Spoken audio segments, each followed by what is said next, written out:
আমি দিদিকে বলো ফোন নাম্বারে ফোন করেছিলাম, সেই নম্বরে ফোন করেছি, সেটা একটু শোনো। দিদি বলতে আমাদের মমতা ব্যানার্জি। সরাসরি মুখ্যমন্ত্রী হেল্পলাইন নম্বর ফোন করার জন্য আপনাদের অনেক, আপনার সমস্যা যদি কিছু থাকে তার সমাধান করবার জন্য পশ্চিমবঙ্গ সরকার প্রতিশ্রুতিবদ্ধ। অনুগ্রহ করে আপনার অভিযোগ বা মতামত সম্পর্কে বিস্তারিত তথ্য আমাদের প্রতিনিধিদের প্লিজ জানান।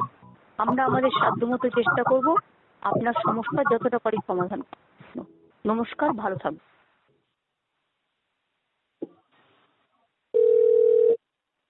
নমস্কার, শ্রাবণী কথা বলছি। আপনাকে কিভাবে সাহায্য করতে পারি? ম্যাডাম, এর আগেও আমি ফোন করেছিলাম। আমার নাম গৌতম মাইতি। আমি অনুশ্রী মাইতির নামে একটা প্রবলেম নিয়েছিলাম, লক্ষ্মী ভান্ডারের জন্য আবেদন করেছিলাম। তা আমাকে বলছে কাজ চলছে কাজ চলছে, এতদিন হয়ে গেল, কি কাজ চলছে সেটা একটু বলবেন? অসুবিধার জন্য দুঃখিত যে এরকম একটি সমস্যার সম্মুখীন হচ্ছেন। আমি এখানে দেখতে পাচ্ছি অনুশ্রী মাইতি নামে যোগাযোগ করে সমস্ত তথ্য সহ ম্যাডামের লক্ষ্মী ভান্ডারের সমস্যার কথা জানিয়েছেন 10ই জুলাই 2025 তারিখে। হুম। এবং আপনি যে ম্যাডামের লক্ষ্মী ভান্ডারের সমস্যার কথা বলেছেন স্যার, সেই সমস্যার স্টেটাসটা কি আছে সেটা আপনি অনলাইন থেকে চেক করলে জানতে পারবেন।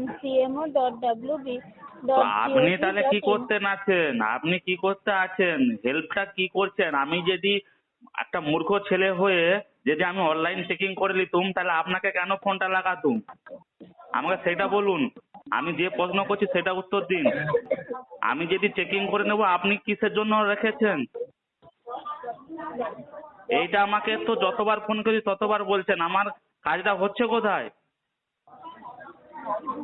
আমি এই যদি সিএমও চেক করে নেবো, পোর্টাল। আপনাকে কেন ফোনটা এখন, আপনাকে যে আমি এই মুহূর্তে ফোনটা করেছি, আমি যদি নিজে চেকিং করে দিতাম, আপনাকে কেন যোগাযোগটা করতুম আপনার সাথে বলুন? স্যার, আমি এখানে যেটা দেখতে পাচ্ছি আমি আপনাকে সেটা জানাতে চাইবো। আপনি যে আপনি যদি সমস্ত না কথা তথ্য বলতে পারেন, আপনার উপর পোস্টের মালিককে দিন, আমি তার সাথেও কথা বলবো। আপনি জানি আপনিও একজন কর্মচারী, আপনার যতটা ক্ষমতা আপনি ততটাই বলবেন। আপনার উপরে যে যোগাযোগ আছে তার সঙ্গে দরকার হলে দিন। এরকম ফালতু অনলাইন খুলে রাখছেন কেন তাহলে?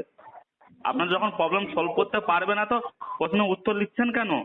সেদিনেই তো আমাকে বলে দিতে পারতেন যে আমাদের এখানে লক্ষ্মী ভান্ডার দরখাস্ত আমরা নেবো না, তাহলে তো আমি বারবার বিরক্ত হতাম না। আমি আপনাকে জানাতে চাইবো স্যার, আপনি যে সমস্ত তথ্য সহ সমস্যার কথাটা বলেছেন সেই সমস্যাটা সমস্ত তথ্য সহ সরকারের কাছে নথিভুক্ত করা হয়েছে। অনুশ্রী মাইতি নামে আপনি যে 10ই জুলাই 2025 তারিখে সমস্যাটা বলেছেন এবং বিষয়টার উপরে সরকার কাজ করছে স্যার। একটি কাজের অনেকগুলো পদক্ষেপ হয়, সেই জন্য সমস্যার সমাধান হতে সময় লাগছে। অনুরোধ করবো সরকারের ওপর বিশ্বাস এবং ভরসা রাখার জন্য, ঠিক আছে? ঠিক কিছুই নাই। আমি এখানে যেটা দেখতে পাচ্ছি আমি আপনাকে সেটাই জানালাম স্যার। হ্যাঁ, তো ঠিক আছে, আমার প্রবলেমটা সলভটা করার জন্য আমি কতবার ধরে বলেছি, তাহলে আপনি প্রবলেমটা কি সলভ করছেন? আপনি যেটা বলেছেন 2 মাস আগেও আমাকে একজন বলেছে, তার 2 মাস একজন আগেও বলেছে। তা এরকম বলে বলে কতদিন চলবে সেইটা আমাকে বলুন। অসুবিধা অসুবিধার জন্য দুঃখিত যে এরকম একটি সমস্যার সম্মুখীন হচ্ছেন। তা আপনি একটি কাজের করবেন কবে অনেকগুলো করবেন সেটা বলুন না, যে এই ডেটের মধ্যে আমি এটা সমাধান করে দেবো। চলছে চলছে চলছে বলে তো 5 বছর চলেই যাবে। দিন দিন কি আর ফেরত আসবে? সেইটা আমাকে বুঝতে বলুন। পারছি, কিন্তু এর একদিন মধ্যে চলে কোনো গেলে আর একটা তো দিন ফেরত আসবে না। আপনি যে চেয়ারটাতে বসে আছেন, ওই চেয়ারটা যদি আমি বসতুম আর আমার জায়গায় যদি তুমি বসতেন, তুমি আমাকে কি করতেন সেটা বলুন। স্যার, আমি এখান থেকে যেটা দেখতে পাচ্ছি আমি তো ওই আপনাকে জন্য তো সেটাই আপনাকে বলছি, জানাচ্ছি। ওই জন্য তো আপনাকে বলছি যে আপনার কোনো এতে দোষ নেই। আপনার উপর পোস্টেরও যদি কেউ থাকে তাকে ফোনটা দিন, আমি তার সাথেও কথা বলতে রাজি আছি। আমি তো ওইটাই আপনাকে তখন থেকে বলছি যে আপনি কিছু করতে পারবেন না, আমি জানি।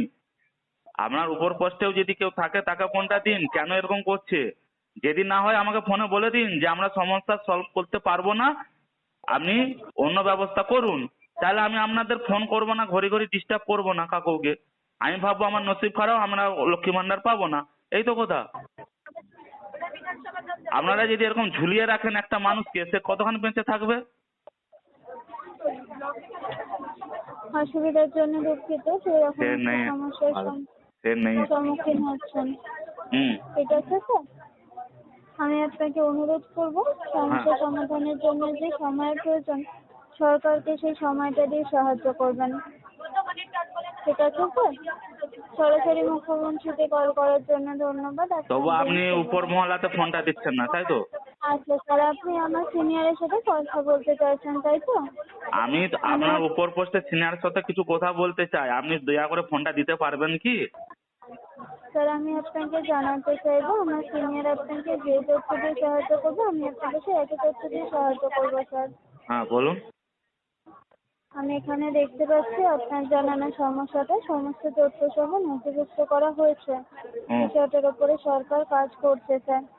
একটি কাজের অনেকগুলো পদক্ষেপ হয়, সেই জন্য সমস্যার সমাধান হতে সময় লাগছে। ঠিক আছে? সেটা আজকে দেখুন 1 মাস 2 মাস নয়, কতদিন হয়েছে সেটা আপনি একটা হিসাব করুন। যে হ্যাঁ আপনি তো এই একবার ফোন করেছেন, আপনি অত রেগে যাচ্ছেন কেন? এইটা যদি বলতেন আমি দুঃখ হতাম। আমি একবার তো নয়, কবার করেছি ফোন বলুন, সেটা আমাকে বলুন। যে হ্যাঁ আপনার অপরাধ আছে, আমি যদি কোনো অপরাধ করে থাকি সেটা আমাকে বলুন। আপনি যে আপনার সাথে যে এতক্ষণ কথা বললুম, আপনাকেও একটা কোনো আমি কথা উল্টাপাল্টা কিছু বলেছি কি বলুন? কিছু বলি না তো। আপনি একটা বোনের মতন হোক, দিদির মতন হোক, কি মা বোনের মতন হোক, যেও একটা মহিলা হবেন, আপনার সাথে তো আমার কোনো সেরকম তো নাই, কথা বলার নাই। কিন্তু আমি যে একটা কারণে ফোন করেছি সেটা তো একবার ভাবা দরকার যে একটা ছেলে বারবার ফোন করছে তার কাজের জন্য, আমরা হেল্প করতে পারছি না, কেন পারছি না সেটা তোমাদের দিকে সেই দায়িত্বটা নিতে হবে। দায়িত্ব যদি না নিতে পারেন সেটাও বলে দেওয়া দরকার আছে প্রথমে, যে আমরা তোমাদের এই দায়িত্ব নিতে পারবো না, তোমরা এই ব্লকে যাও কি আমার সাথে যোগাযোগ করো। শুধু বলছে অনলাইনে চেকিং করে দিন। অনলাইনে যদি আমরা চেকিং করে নেবো তাহলে আপনার থেকে ফোনটা কেন করবো? আমাকে সেই প্রশ্নের উত্তরটা তো দিন। সেই উত্তরটা আপনার কাছে জানা নেই, ওই জন্য আপনাকে বলেছি যে আপনার উপর পোস্টে যে রয়েছে তাকে দিন। ঠিক আছে স্যার, আপনার কলটিকে আমি সিনিয়রের কাছে ট্রান্সফার করছি। কিছু হ্যাঁ। সময় প্রয়োজন, অনুরোধ করছি। ওর মহলে ফোনটা তো দিল না। বন্ধুরা তোমরাই বলো এই মুহূর্তে কি করা উচিত আমাদের, একটু বলুন।